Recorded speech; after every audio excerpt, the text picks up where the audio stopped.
Gas সংকটের কারণে শিল্প কলকারখানার বিভিন্ন উৎপাদন ব্যাহত হচ্ছে। আমরা একটু নরসিংদীর খবর জেনে আসতে চাই। আমার সহকর্মী খোঁজখবর রাখছেন আইয়ুব খান সরকার।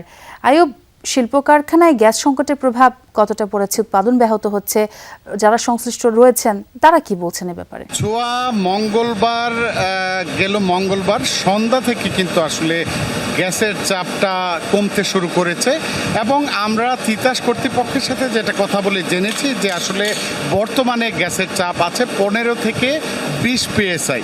তো আমি যদি একটু দেখাতে চাই যে এখানে আসলে গ্যাস চালিত যে বয়লারগুলো রয়েছে এই বয়লারটি কিন্তু এখন গ্যাস সংকটের কারণে বন্ধ রয়েছে। আর পাশাপাশি এখানে আসলে এই গ্যাস বয়লার কারখানায় যারা আসলে কাজ করেন তারা কিন্তু আসলে এখন অনেকটা বসেই অবসর সময় কাটাচ্ছেন। কারণ বিষয়টা হচ্ছে যে এখানে যে নরসিংদীতে আপনাকে একটু জানিয়ে রাখি যে নরসিংদীতে কিন্তু প্রায় 3 শতাধিকের উপর কিন্তু আসলে গ্যাস চালিত বয়লার কারখানা রয়েছে।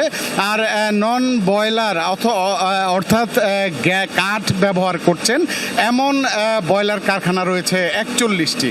আর পাশাপাশি হচ্ছে যে এখানে যে এই নরসিংদীর চোয়ালা এলাকায় আমি রয়েছি, এখানে গ্যাস সংকটের কারণে আসলে কাপড় উৎপাদন কিন্তু ব্যাহত হচ্ছে। তারা জানিয়েছে যে গত কিছুদিন আগে আসলে তাদের এই গ্যাসের যে চাপটা সেটি কিছুটা বাড়ায় আসলে তাদের উৎপাদন আবার স্বাভাবিক হলেও এখন বর্তমানে কিন্তু আসলে গ্যাসের চাপ এই গত 2 দিন ধরে গ্যাসের চাপ না থাকায় আবারও আসলে তারা বিপাকে পড়েছেন। আর এই বিষয়ে আসলে তিতাস কর্তৃপক্ষ জানিয়েছেন যে আসলে তারা আসলে যেহেতু এটা জাতীয় পর্যায়ের বিষয় সেই বিষয়ে কিন্তু আসলে তারা তেমন কিছু সুদুত্তর যে আসলে কবে ঠিক হবে সেই বিষয়টি কিন্তু তারা আমাদেরকে জানাতে পারেননি।